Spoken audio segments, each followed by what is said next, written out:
Hi అండి. Welcome back to our channel Sanas కుకాలజీ. ఈరోజు మన రెసిపీ వచ్చేసి బీరకాయ పచ్చడి అండి. మనం రెగ్యులర్గా బీరకాయతో పప్పు, వేపుడు అలాగే మసాలా కర్రీ చేసుకుంటూ ఉంటాం కదండి. ఈ విధంగా ఒకసారి పచ్చడి చేసి చూడండి.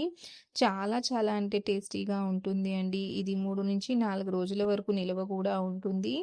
ఈ పచ్చడిని మీరు వేడి వేడి అన్నంలో కానీ, చపాతీలోకి కానీ, పుల్కాలు అలాగే జొన్న రొట్టెలోకి కూడా మీరు దీన్ని సర్వ్ చేసుకోవచ్చు. దేంట్లోకి తిన్నా కూడా చాలా చాలా బాగుంటుంది. పదండి ఇప్పుడు దీన్ని ఎలా ప్రిపేర్ చేయాలో సింపుల్ అని ఈజీగా చూసేద్దాము. ముందుగా ఒక పావు కేజీ వరకు బీరకాయలను అయితే తీసుకోవాలండి. పైన ఎడ్జెస్ని తీసేసుకున్నాక ఈ విధంగా దీనికి ఉన్న తొక్కననేది తీసేసుకోవాలి. మరీ ఎక్కువగా తీసేయకూడదండి. జస్ట్ పైనుండే ఈ గరుకు మాత్రమే తీసేసుకున్నాక ఈ విధంగా చిన్న చిన్న ముక్కలుగా కట్ చేసుకోవాలి బీరకాయని. చూడండి ఈ విధంగా బీరకాయలన్నిటిని ముక్కలుగా కట్ చేసుకున్నాక ఇప్పుడు స్టవ్ మీద కడాయి పెట్టుకొని ఇందులోకి మనం ఒక 2 లేదా 3 టేబుల్ స్పూన్ల వరకు ఆయిల్ వేసుకోవాలి. ఇప్పుడు ఇందులోకి 1 టేబుల్ స్పూన్ వరకు శనగపప్పు, 1 టేబుల్ స్పూన్ వరకు మినపప్పు వేసుకోవాలి.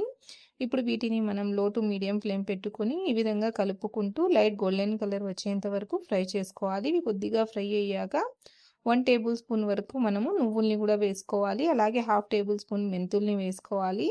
మీరు నువ్వుల ప్లేస్లో పల్లీలనైనా తీసుకోవచ్చండి. ఇప్పుడు వీటన్నిటిని మనం ఈ విధంగా బాగా లైట్ గోల్డెన్ కలర్ వచ్చేంత వరకు ఫ్రై చేసుకోవాలి. చూడండి ఇవన్నీ ఈ విధంగా బాగా లైట్ కలర్లోకి వచ్చేసాక ఇప్పుడు మనం ఇందులోకైతే కారానికి సరిపడా పచ్చిమిర్చిని అయితే వేసుకోవాలి. నేను ఒక 10 నుంచి 12 వరకు పచ్చిమిర్చిని అయితే వేసుకున్నాను.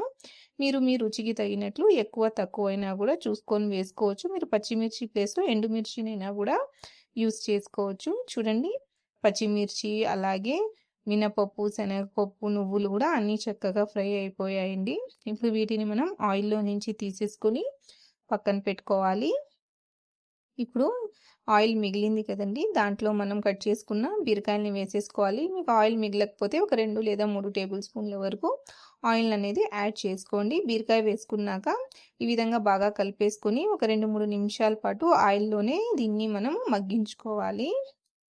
ఒక 2 నిమిషాల తర్వాత దీన్ని ఇంకొకసారి అయితే మనము ఈ విధంగా ఒకసారి కలిపేసుకుందామండి. ఈ విధంగా కలిపేసుకున్నాక ఇప్పుడు ఇందులోకి ఒక టమాటానైతే వేసుకుందాము. నేను ఒకటి వేస్తున్నాను. మీరు కావాలంటే 2 కూడా వేసుకోవచ్చు. లేదు అసలు టమోటా కూడా వేయకుండా కూడా మీరు ఈ పచ్చడిని అయితే ప్రిపేర్ చేసుకోవచ్చు. టమోటా వేసుకున్నాక కలిపేసుకొని ఇప్పుడు దీనిపైన మనం మూత పెట్టేసి ఒక 4-5 నిమిషాల పాటు మనం దీన్ని మీడియం ఫ్లేమ్లో మగ్గించుకోవాలండి. మీడియం ఫ్లేమ్ పెట్టుకొని మగ్గించుకోండి. 5 నిమిషాల తర్వాత చూడండి బీరకాయ అలాగే టమోటా అనేది సాఫ్ట్ అయిపోయాయండి. ఈ విధంగా కొద్దిగా సాఫ్ట్ అయ్యాక ఇప్పుడు ఇందులోకి మనమైతే చింతపండుని వేసుకుందామండి. కొంచెం చింతపండుని వేసుకొని ఒకసారి బాగా కలిపేసుకున్నాక ఇప్పుడు దీన్ని ఇంకొక 2 లేదా 3 నిమిషాల పాటు మనము మగ్గించుకోవాలి. ఎందుకంటే కొంచెం చింతపండు కూడా సాఫ్ట్ అవ్వాలి. చూడండి 3 నిమిషాల తర్వాత అన్నీ కూడా చక్కగా మగ్గిపోయాయండి. ఈ విధంగా ఉడికితే సరిపోతుంది. ఇప్పుడు మనం స్టవ్ అనేది ఆఫ్ చేసేసుకొని ఇప్పుడు ఇవన్నీ పూర్తిగా చల్లారేంత వరకు దీన్ని మనము పక్కన పెట్టేసుకుందాము. ఇవన్నీ బాగా చల్లారాక ఇప్పుడు మిక్సీ జార్లోకి ముందుగా అయితే మనం వేయించి పెట్టుకున్న పచ్చిమిర్చి, పోపు దినుసులు అలాగే వెల్లుల్లి రెబ్బలు, రుచికి సరిపడా ఉప్పు వేసుకొని మెత్తగా గ్రైండ్ చేసుకోవాలండి.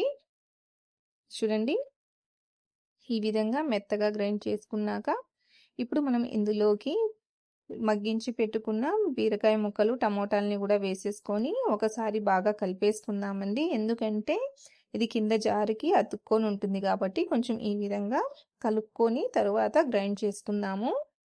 చూడండి ఈ విధంగా కలిపేసుకున్నాక ఇప్పుడు ఇందులోకి కొంచెం కొత్తిమీరని వేసేసుకొని నీళ్లు వేయాల్సిన పని లేదండి. ఇలాగే మనం దీన్ని బరకగా గ్రైండ్ చేసుకోవాలి. మరీ మెత్తగా కాకుండా ఈ విధంగా బరకగా గ్రైండ్ చేసుకున్నాక ఒక ఉల్లిపాయ తీసుకొని పెద్ద పెద్ద ముక్కలుగా కట్ చేసుకొని 1 లేదా 2 పల్స్ మాత్రమే ఇచ్చుకోవాలండి.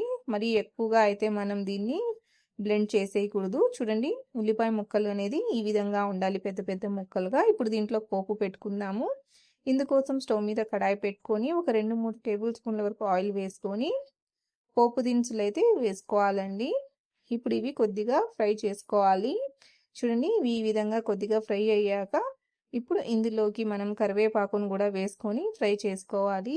కరివేపాకు కూడా చూడండి చక్కగా ఫ్రై అయిపోయింది. ఇప్పుడు ఇందులోకి మనం గ్రైండ్ చేసి పెట్టుకున్న పచ్చడిని వేసేసుకోవాలి. ఈ పచ్చడిని మీరు మిక్సీ జార్‌లో కాకుండా రోట్లో కూడా వేసుకొని దంచుకొని చేసుకోవచ్చండి సేమ్ ప్రాసెస్‌లో.